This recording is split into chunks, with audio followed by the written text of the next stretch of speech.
नमस्कार, मी प्रियंका. शंखनाद न्यूज चॅनलच्या मराठी बातमीपत्रात आपलं स्वागत आहे. बघूयात आजच्या महत्त्वाच्या घडामोडी. सामाजिक न्याय व विशेष सहाय्य विभागाअंतर्गत 60 वर्षे किंवा त्याहून अधिक वयाच्या ज्येष्ठ नागरिकांसाठी मुख्यमंत्री तीर्थ दर्शन योजना सुरू करण्यात आली आहे आणि या योजनेचा पहिला मान छत्रपती संभाजीनगर जिल्ह्याला मिळाला आहे. आणि आजच सकाळी या योजनेअंतर्गत येणाऱ्या भाविकांना जाणारी विशेष रेल्वे सोडण्यात आली आहे आणि या विशेष रेल्वेने जाण्याचा आनंद 800 ज्येष्ठ नागरिकांनी व्यक्त केला आहे. यावेळी रेल्वेला हिरवा झेंडा दाखवत पालकमंत्री अब्दुल सत्तार, गृहनिर्माण मंत्री अतुल सावे, शिक्षक आमदार विक्रम काळे हे उपस्थित होते. पुन्हा भेटूयात नवीन बातमीपत्रासह. तोवर नमस्कार. सर, हा माझा सीव्ही. तुमचा सीव्ही खूप चांगला आहे, पण आम्ही फ्रेशर्सना काम देऊ शकत नाही.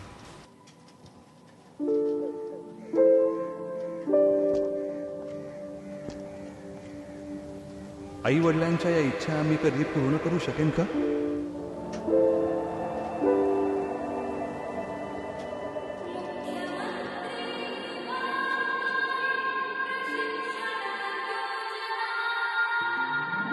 प्रगतीचा ध्यास घे तू, विकासाची कास घे तू, शिक्षण आणि प्रशिक्षण घे तू, परिश्रमाचे वेतन घे तू, नव्या महाराष्ट्राचा घे तू विचार, कुशल युवकांचे स्वप्न साकार. कुशल महाराष्ट्र, संपन्न महाराष्ट्र.